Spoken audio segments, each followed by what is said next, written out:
off. Let's put it over here a little bit. There we go. Okay, guys, so we're doing 7.1. We're going to combine like terms to solve equations. The essential question for this lesson is, how do you solve equations that contain like terms? So example 2 has this problem right here. Now, this can get a little bit confusing because it's a story problem, and they're talking about doing a 5% gain on the $150 purchase. In other words, it has to be 5% more than that. But we have to go through a few different things in order to get to that point. So in other words, what we're talking about here is 1x, which is like 100%, right?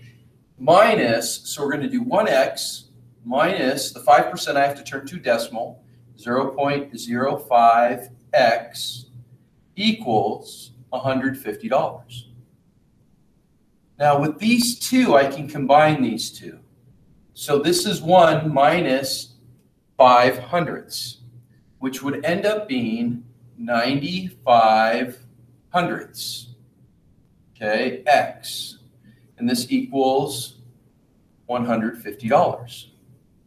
Now at this point, we're back to isolating the variable, balancing the equation. Okay, guys, so if you don't know how to do this by now, you need to catch on because this is essential.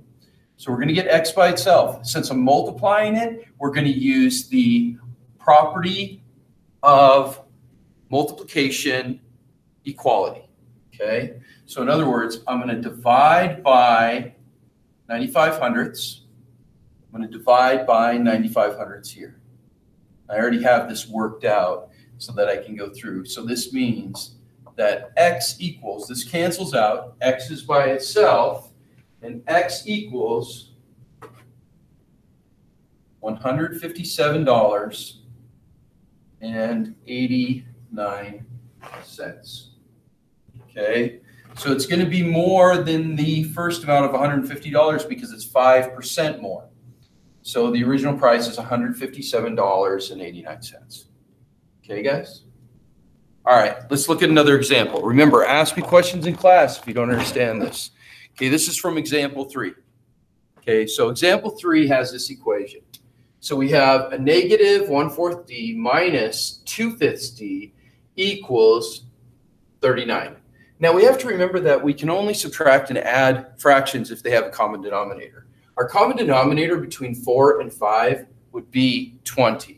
In other words, it would be a negative 1/4, right, equals, and we want 20 on the bottom. We need to multiply this by 5. That means we're going to multiply this by 5.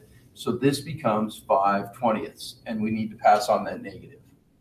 This right here with the 2/5, this is a negative 2/5. We need to do the same thing. This is going to equal over 20. Multiply this by 4, multiply this by 4, we get 8/20ths, and this is also a negative. So I'm going to rewrite this equation with the fraction having a common denominator so we can go through and subtract them. In other words, this is a negative 5/20ths d minus 8/20ths d equals 39. Now, when I combine these two, notice they're both negatives. That means we're going to have, and we're adding and subtracting, so we're going to have a negative outcome, and we're going to add the numerators. So in other words, this becomes a negative 13/20ths d equals 39. Now, at this point, we're still going to isolate the variable, so we need to get d by itself. Now, guys, whenever we're isolating the variable, we need to make sure that we are, if we're adding and subtracting, we want it to equal 0. Okay? If we're multiplying and dividing, we want it to equal 1. So when I do this, I'm going to multiply the 13/20ths by a negative 20/13ths. Remember I talked about cross-canceling? This way, the negatives cancel each other. That becomes a positive. The 20ths cancel each other, and the 13ths cancel each other. But remember, because of this multiplication, we need to go through and multiply by the other side also. So a negative 20/13ths. Now remember, whenever there's a multiplication sign in between, we can cross cancel. So 13 is going to go into 39 3 times. So 13 divided by 13 is 1.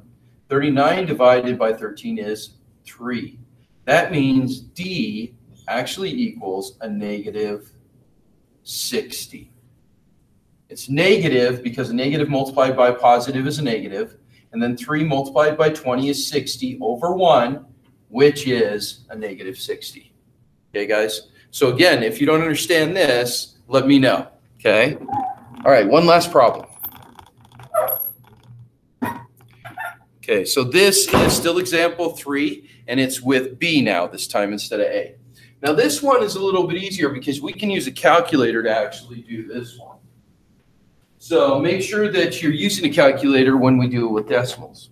Okay, now the first thing is we need to evaluate these problems and see how to simplify them. And one thing I noticed right away is I have 2 negatives right here.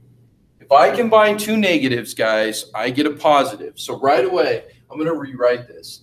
This is negative 9 76/100 D plus 12 81/100 D, which equals 8 54/100. Now, I have 2 terms here. One is negative, one is positive, but we're adding and subtracting here. The positive term is larger, so we know our outcome is going to be positive. And then we need to actually subtract these 2 terms. So when I subtract these 2, I'm going to get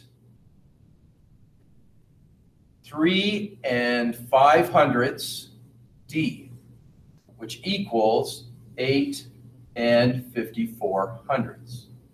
Now, at this point, it's the same thing we've been doing all along. We're going to isolate the variable. We're going to balance the equation. So in other words, I'm isolating D.